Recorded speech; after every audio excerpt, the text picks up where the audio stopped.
Olá, galerinha, amigos e amigas que nos acompanham em nosso canal do YouTube, especialmente aquelas que acompanham nossas atualizações em conciliação e arbitragem. Hoje nós vamos falar um pouco sobre a homologação de sentença arbitral estrangeira no Supremo Tribunal de Justiça e com relação aos contratos internacionais. Antes de iniciarmos, gostaria de pedir a todos que nos acompanham que façam a inscrição em nosso canal, nos ajudem com o desenvolvimento do canal, deixando ali seu like, suas sugestões,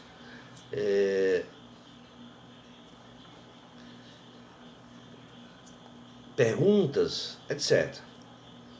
Tá? Ficaria muito agradecido se todos assim o fizessem. Bom, a sentença arbitral e seu caráter definitivo satisfaz hoje a maioria do empresariado, seja ela nacional ou internacional. Isto pela preferência desse instituto, principalmente em razão ao próprio procedimento, qual seja pela flexibilidade e pela celeridade, que passou a ter no Instituto da Arbitragem, especialmente nas relações contratuais internacionais.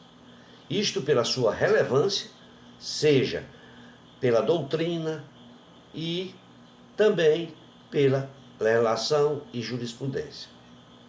Segundo o professor Marinoni, abre aspas, a arbitragem surge como forma alternativa de resolução dos conflitos, colocada ao lado da jurisdição tradicional.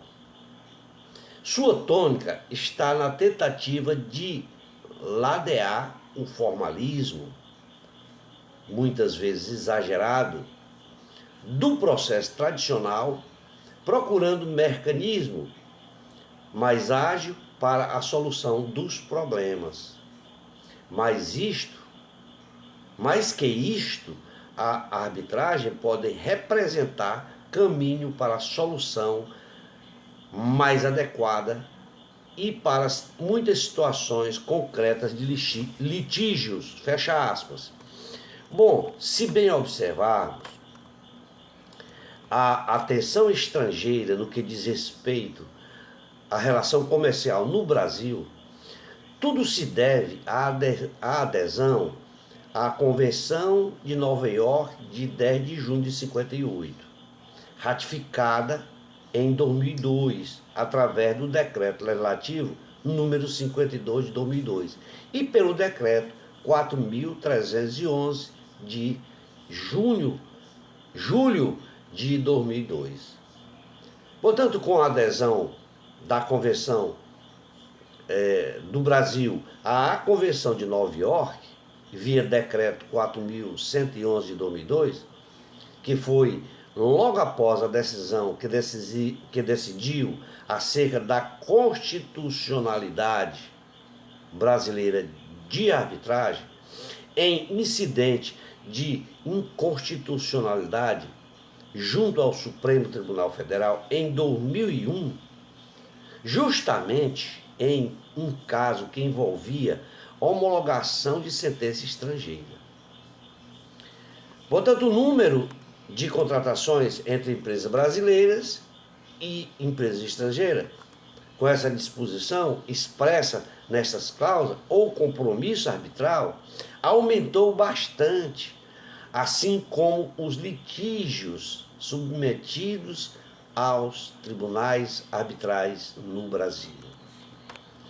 É bom se lembrar que antes da ratificação da Convenção de Nova York de 1958, as regras que falavam sobre o Instituto tinham como pilar o Protocolo de Genebra de 1923.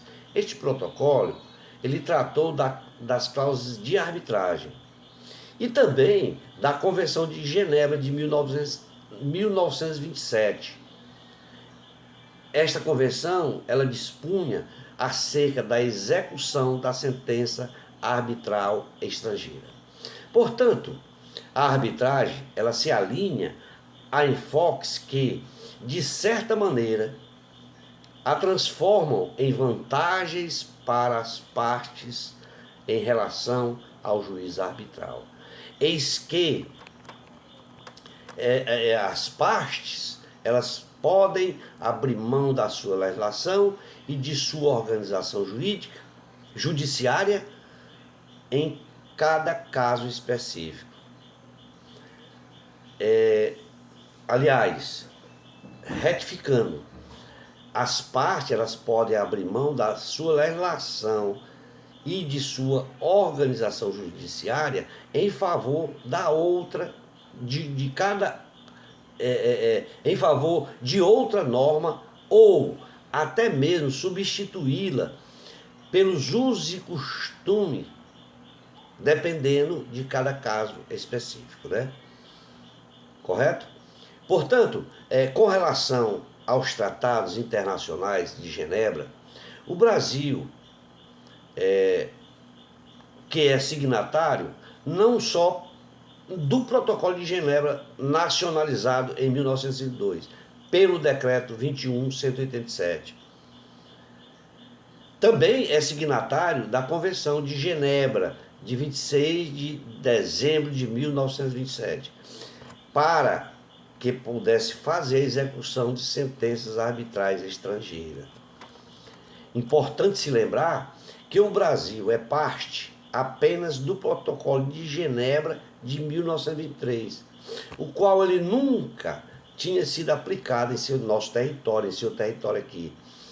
Em tese, ele está em vigência, pois o governo brasileiro não o denunciou expressamente. Portanto, ele se encontra vigente. E, falando-se sobre a Convenção de Nova York e seus reflexos no Brasil, podemos dizer que a apresentação do projeto da Convenção de Nova York de 1958 deu-se no ano de 53, junto à Câmara do Comércio Internacional, que foi aquela que foi feita em Paris. Também ligada à Organização das Nações Unidas, a ONU, que antes era chamado de Liga das Nações, né?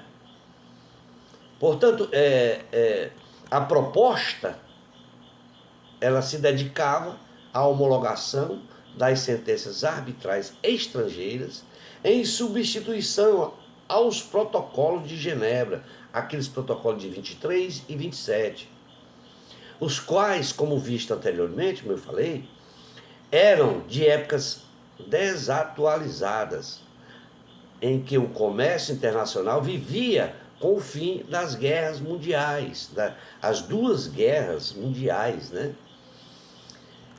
O que podemos afirmar é que os artigos, a Convenção de Nova York, que tem apenas 16 artigos, é a mais importante das convenções internacionais multilaterais sobre o reconhecimento e execução das sentenças arbitrais estrangeiras. Portanto, dessa forma, sendo assinada por todos os países com relevância internacional e comercial, né? Apesar de ter recebido elogios, os juristas brasileiros, eles seriam evidentes em concluir que o Brasil, ele iria aderir à convenção desde o seu nascedouro. No entanto, o governo brasileiro apenas o ratificou, esta convenção, no ano de 2002, muito depois de alguns países do próprio eixo Mercosul, tal como a Argentina e o Uruguai. Após essa decisão, que foi feita pelo Supremo Tribunal Federal, no qual ratificou não só a operacionalidade da homologação de sentença arbitral, como também ele formalizou a declaração de constitucionalidade da Lei 9.307 de 96, razão pela qual ele afastou qualquer discussão sobre competência do tribunal para a homologação das sentenças arbitrais estrangeiras. A convenção, ela teve aprovação pelo Congresso através do decreto legislativo número 52 de 2002 e foi sancionada até então pelo presidente da República, que naquela época era o Fernando Henrique Cardoso, através do decreto 4.311 de julho de 2002. Portanto, o Brasil, por não ter ratificado a Convenção de Genebra quando da promulgação da lei em 1996, é possível se verificar que várias particularidades existentes, portanto, no que diz respeito à relação entre a Convenção e a Lei 9.307 de 96. Dentre elas, podemos abordar a contextualização dada pela lei de arbitragem acerca dos efeitos negativos e positivos da convenção arbitral, assim sendo como se fossem as condições para o reconhecimento e execução das sentenças arbitrais estrangeiras, com destaque para o princípio da eficácia máxima. Ora, cada Estado signatário, ele deverá reconhecer as sentenças como obrigatórias e as executará em conformidades com as regras de procedimento do território no qual a sentença é invocada, de acordo com as condições estabelecidas nos artigos que seguem a lei. E, para fim de reconhecimento ou de execução das sentenças arbitrais estrangeiras, às quais a presente convenção ela se aplica. Portanto, não será impostas condições substancialmente mais onerosas ou taxas ou cobranças mais altas do que as impostas para o reconhecimento ou a execução das sentenças arbitrais domésticas. Para o Brasil, a arbitragem é interna quando a sentença arbitral for proferida no país. Caso contrário, a arbitragem será internacional.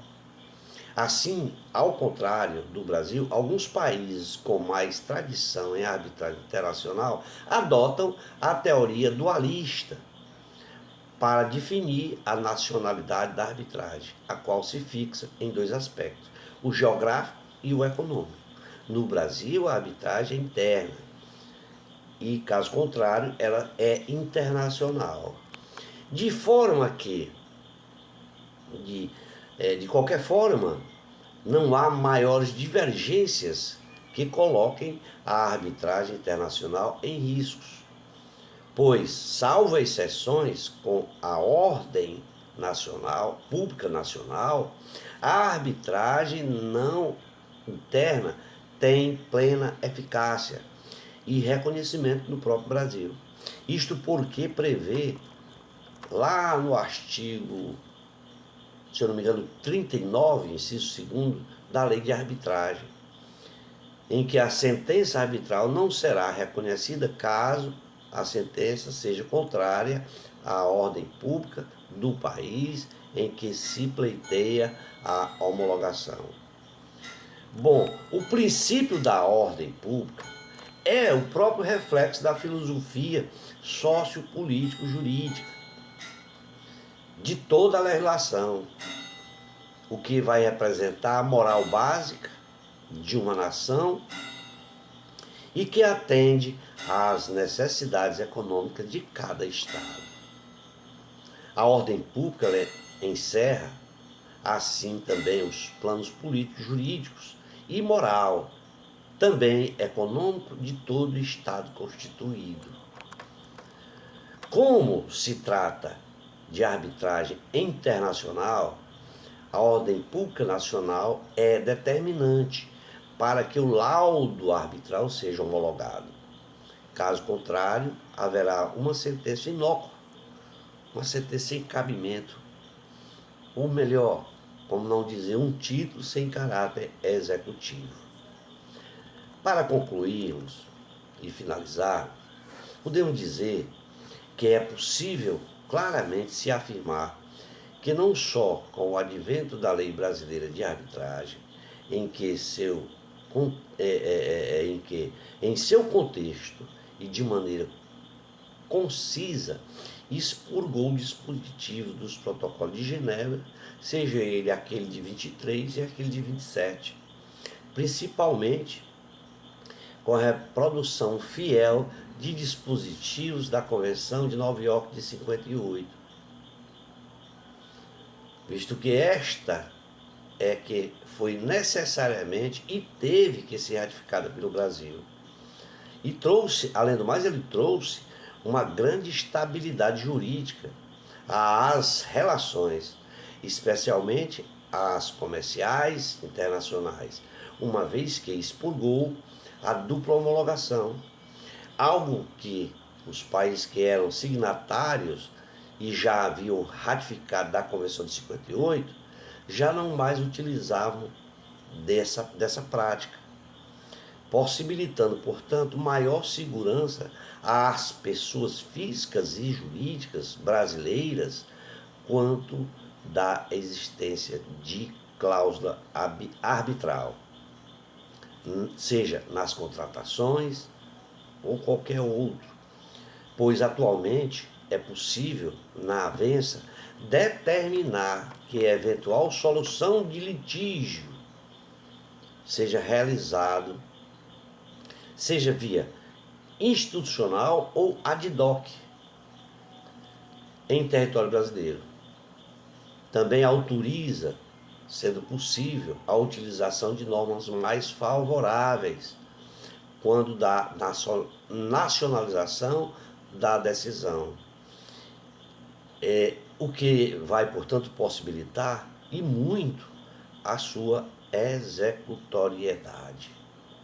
Também abre definitivamente uma janela para o direito brasileiro, especialmente no cumprimento daquele mandamento constitucional do artigo 5º, inciso 68 e 35 da Constituição Federal, que é o princípio da celeridade e da inafastabilidade da jurisdição, já que certamente muitos casos relativos não só à homologação de sentença arbitral estrangeira, mas também os procedimentos arbitrais que foram suspensos internamente e que após a decisão do Superior Tribunal de Justiça, lá no ano de 2001. De forma que, sob o ponto de vista econômico, o Brasil ele inseriu com mais intensidade o comércio internacional, tendo em vista estar calçados em avanças pelos quais traziam em seu bojo as cláusulas arbitrais. Para não ficar cansativo, já se demanda quase 20 minutos, vamos ficar por aqui, esperamos ter contribuído e desejamos a todos um forte abraço e em breve estaremos postando mais atualizações no enfoque da conciliação e arbitragem, certo? Um forte abraço a todos e até uma próxima aula.